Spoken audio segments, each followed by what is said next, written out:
अस्सलाम वालेकुम। Chapter number 14। Chapter number 14 नाम है एटमॉस्फेयर। प्रीवियस लेक्चर में हम एटमॉस्फेयर की डेफिनेशन, चार नेचुरल सिस्टम के नाम, एटमॉस्फेयर के लेयर्स के नाम, उनकी हाइट्स, टेम्परेचर रेंजेस, सारी की सारी चीज़ें डिस्कस कर चुके हैं। सही है। तो आज जो चीज़ हमने डिस्कस करनी है बच्चे वो है लेयर्स ऑफ एटमॉस्फेयर में सेकंड लेयर स्ट्रेटोस्फेयर। देखो हमारी ज़मीन के इर्द गिर्द जो गैसों का गलाफ है, इसको हमने नाम दिया था, ये हमारी ज़मीन है अर्थ, इसके इर्द गिर्द गैसों का गलाफ था। सही।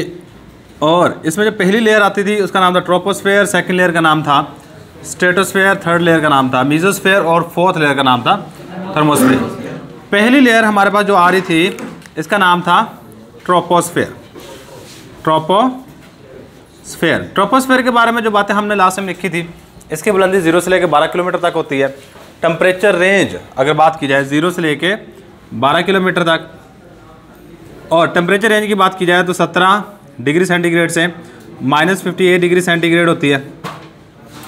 सही है। इसके बाद मैक्सिमम लाइफ ट्रोपोस्फेयर में एग्जिस्ट करती है। मैक्सिमम फ्लाइट्स जो फ्लाई कर रही होती हैं वो ट्रोपोस्फेयर में होती हैं। ट्रोपोस्फेयर में ऊपर की तरफ जब जाते हैं 6 डिग्री सेंटीग्रेड टेम्परेचर 1 किलोमीटर के साथ बढ़ता है, सॉरी कम होता है, बढ़ता नहीं है, कम होता है। सही है। और इसमें दो गैसें पाई जाती हैं जो ट्रोपोस्फेयर के टेम्परेचर को कंट्रोल कर रही थी, एक कार्बन डाइऑक्साइड गैस है और एक वाटर वेपर्स हैं। सही। इन दो गैसेस को बेसिकली ग्रीन हाउस गैसेस भी कहता है, ये आगे जाके हम पढ़ेंगे। सही। इसके बाद सेकंड लेयर हमारे पास स्टार्ट होती है जिसका नाम था स्ट्रेटोस्फेयर।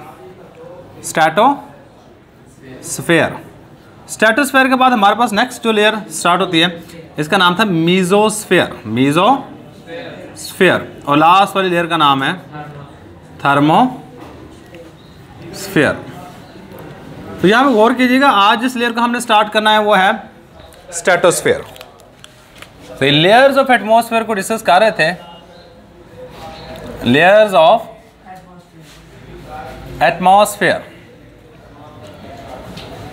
तो सेकेंड लेयर स्ट्रेटोस्फेयर है, स्ट्रेटोस्फेयर। अब स्ट्रेटोस्फेयर की बात कीजिए बच्चे, इसमें से ना एक काफ़ी ज़्यादा इंपॉर्टेंट शॉर्ट क्वेश्चन पास पेपर में बहुत दफ़ा आ चुका है। अब वो शॉर्ट क्वेश्चन क्या है वो देख लेंगे, लेकिन चंद बातें, स्ट्रेटोस्फेयर की हाइट कितनी है, टेम्परेचर रेंज कितनी है। सही। और इसमें से एक एमसीक्यू जो मोस्ट इंपॉर्टेंट है वो भी हम देखेंगे।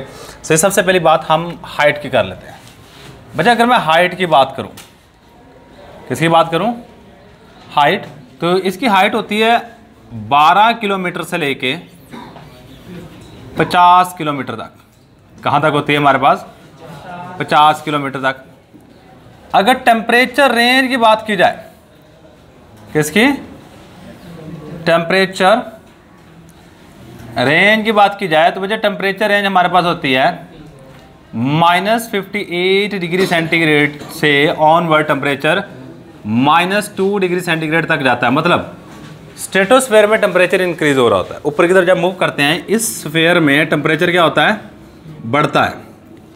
जबकि ट्रोपोस्फेयर में क्या था? टेम्परेचर कम होता था जब ऊपर की तरफ मूव करते थे।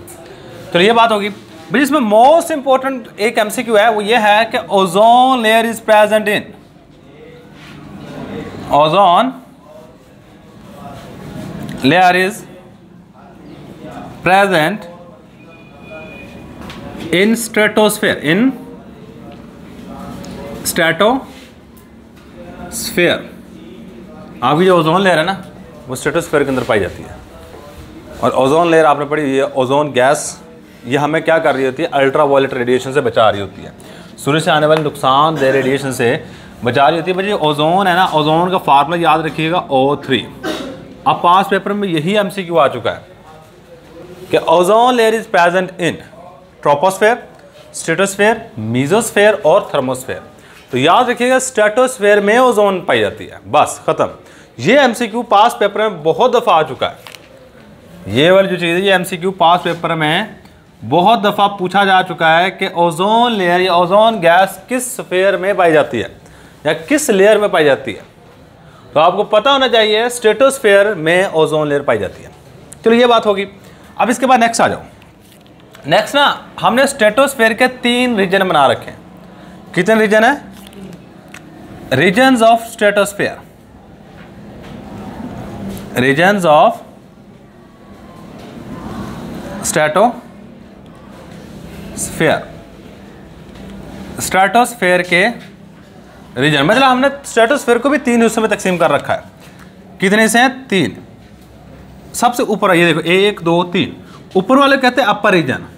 क्या कहते हैं? Upper reason. दरमियान वाले को कहते हैं मिडल रीजन, मिडल। और नीचे वाले को कहते हैं लोअर रीजन। ये 3 रीजन है, अपर रीजन, मिडिल रीजन और लोअर रीजन। यही बात हम यहाँ पे लिखेंगे। 3 रीजन का नाम और इनका काम क्या होता है, यहाँ पे कौन कौन सी चीज़ें हो रही होती हैं, यही चीज़ें हमने यहाँ पे लिखनी है। और सबसे लास्ट में आ जाएगा हमारे पास लोअर रीजन।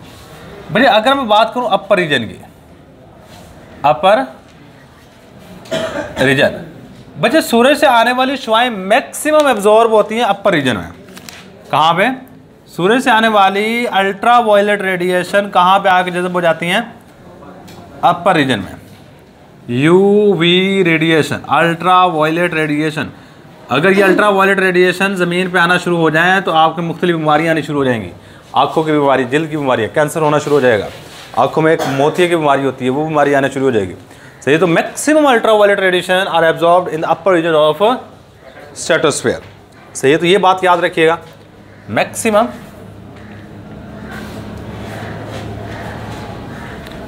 यूवी रेडिएशन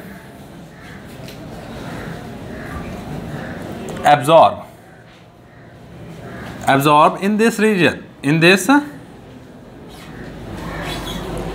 इस रीजन में मैक्सिमम रेडिएशन एब्जॉर्ब हो जाती है। बच्चे जब रेडिएशन एब्जॉर्ब होती है ना, तो उस वक्त ओजोन गैस की ब्रेक डाउन होती है। इस रीजन में क्या आता है? Ozone is break down, ozone is break down. अब ओजोन का फार्मूला क्या है? ओ। तो जब ये टूटता है तो ये बना देता है ऑक्सीजन और साथ में मोनोटॉमिक ऑक्सीजन। बच्चे ये वाली जो चीज़ है बच्ची है ओजोन, इसको कहते हैं ऑक्सीजन मॉलिक्यूल, और इसको कहते हैं मोनो एटॉमिक ऑक्सीजन। ये याद रखिएगा, मोनो मीन होता है 1, एटॉमिक मीन एटम। सही है, ये ऑक्सीजन मॉलिक्यूल है, ये मोनोटॉमिक ऑक्सीजन और ये ओजोन है। When ozone is break down it produce oxygen molecule and monoatomic. ठीक हो गया, मतलब अपर रीजन में मैक्सिमम अल्ट्रावायलेट रेडिएशन एब्जॉर्ब होती हैं और यहाँ पे ओजोन गैस टूटती है। 2 बातें याद रखनी है। अब बात आ जाती है मिडिल रीजन की। मिडिल रीजन बच्चे मैक्सिमम अल्ट्रावायलेट रेडिएशन अपर रीजन में ही एब्जॉर्ब हो जाती हैं। मैक्सिमम अल्ट्रावायलेट रेडिएशन कहाँ पे एब्जॉर्ब हो जाती हैं? अपर रीजन में। तो क्या होता है जी, मिडिल रीजन में बहुत कम अल्ट्रावायलेट रेडिएशन आती है। जो ओजोन गैस यहाँ पे टूटती है ना, ये नीचे वाले रीजन में बन जाती है। और इसी का क्वेश्चन आता है, how ozone gas are formed. ये पास में काफ़ी दफ़ा आ चुका है। How ozone gas are form, ये पास पेपर में काफ़ी दफ़ा शॉर्ट क्वेश्चन पूछा जा चुका है। ओजोन गैस किस तरह बनती है? Ozone gas are formed in the middle region of stratosphere. पहले नंबर ये बताना आपने, ozone gas are formed in the middle region of stratosphere. Stratosphere के मिडिल रीजन में ओजोन गैस बन रही होती है। कब आ रही होती है? ओजोन गैस मिडिल रीजन में बनती है। अब इसमें होता क्या भाई, इसका रिएक्शन बिल्कुल रिवर्स होता है। ऑक्सीजन मॉलिक्यूल मिलता है मोनोटॉमिक ऑक्सीजन के साथ और बना देता है ozone. Diatomic oxygen molecule, sorry यहाँ पे 1 है। Diatomic oxygen molecule are combine with monatomic oxygen, then it produce ozone. यही बात यहाँ पे आप बेशक लिख लो। Oxygen molecule is combined with